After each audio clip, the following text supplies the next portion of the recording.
Hey everyone, here's Structor525 here, and I just wanted to give a brief update on the narrow gauge extension. So, as you guys can see, the cardboard stripping is pretty much done.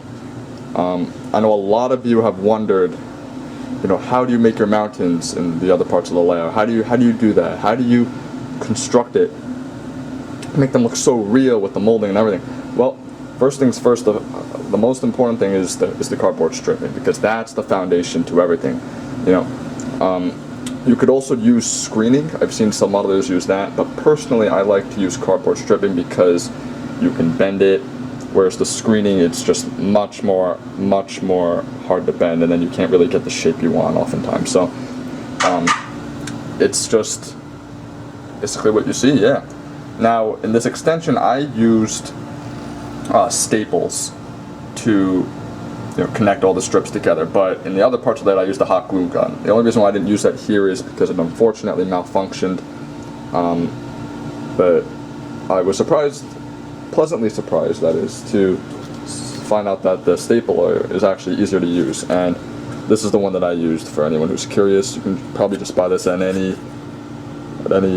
Staples or Walgreens or CVS or whatever store like that you go to. But yeah, I mean, I'm pleased with how this is coming along. I'm just about to begin plaster cloth. You'll notice that over here I did not put stripping, and that is because I am still truthfully torn on what I'm going to do here. As of now, I'm planning to do the mid-Sortal Railway sheds that were seen in Grand Puff Sleeping Beauty, also the very beginning of the Gallant Old Engine. But if you guys have any other suggestions on what I could put here, just let me know down in the comments. The other reason why I didn't do stripping here yet is that the track work is not complete, as you can see. But I left a gap there so that there is room for the track that will be going into the upper part of this coal mine kit. So yeah, so like I said, right now I'm just about to start plaster cloth, which is why everything is all cleared off at the moment. I do not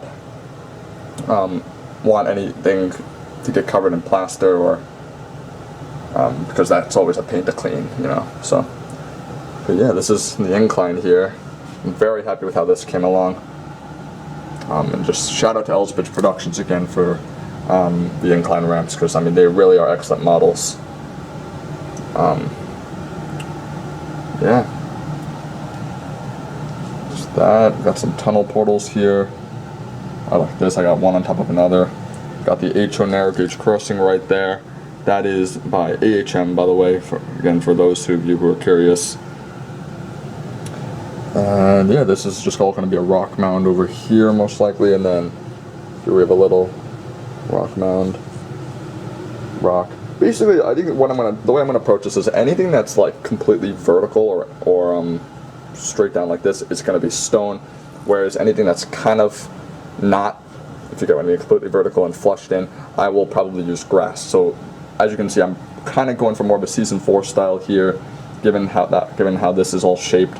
But this is going to be grass. Plan to put the grass mound on here once all the plaster cloth is done, and on the sides it'll be gray stone. And once the plaster cloth is all done, I'll definitely make another update video so I can show you guys the next stage, and constructing these mountains.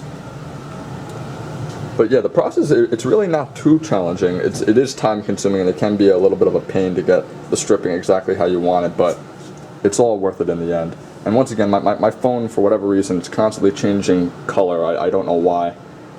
You'll notice that, but that's that.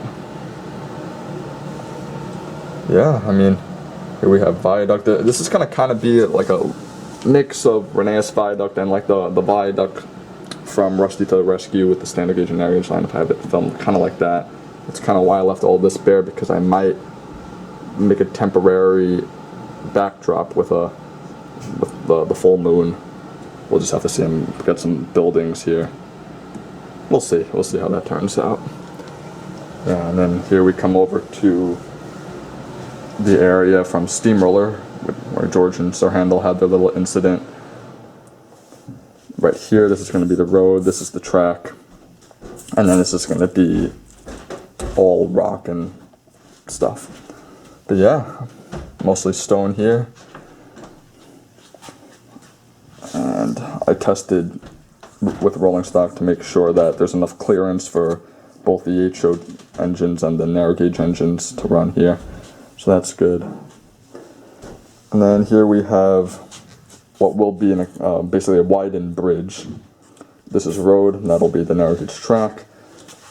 And then down here, you'll see how I'm going to use this as a support once I use plaster cloth, and then that'll be the sides there. Ooh, yeah, that shouldn't have been there actually. I think either that I should actually glue it. Whatever. I actually probably won't need that, but I'll leave it there for now. Yeah, I hope that's the only thing I forgot to glue or staple, but yeah, just to show you guys like how I construct these. And yeah, going over to here, you'll notice that this slopes up because a road's going to be going up to here to the road bridge. And here is also where I'll have a very, very, very tight, small Bluebell Valley station, which will really come in handy for remakes like Thomas and Stepney, once I eventually get to those. But yeah, that's pretty much everything I wanted to show you guys. Yeah, I'm pleased with how this is all coming along. As you can see, I'm just ready to do plastical. This is it right here, and basically I'll just continue along and do the whole thing to there. And then this is, like I said, this is the only part right here which will probably remain unfinished before I go back to college at the end of August. So, yeah. Once again, if you guys have any other questions, comments, or concerns, you can always write down in the comments. These videos are not made for kids, so it's always great that you have the opportunity and ability to comment. So, yeah. I'm always marveled by the Thomas scenes, just to digress, I'm marveled by, the Thomas locations from the classic series, which is why I do all this, and I'm just can't wait to see how the scenery gets going once I begin that. Alright, but at this point I'm just rambling on. I just want to make a brief update, show you guys what's going on, and again, if you have any other questions, comments, or concerns, just let me know down in the comments.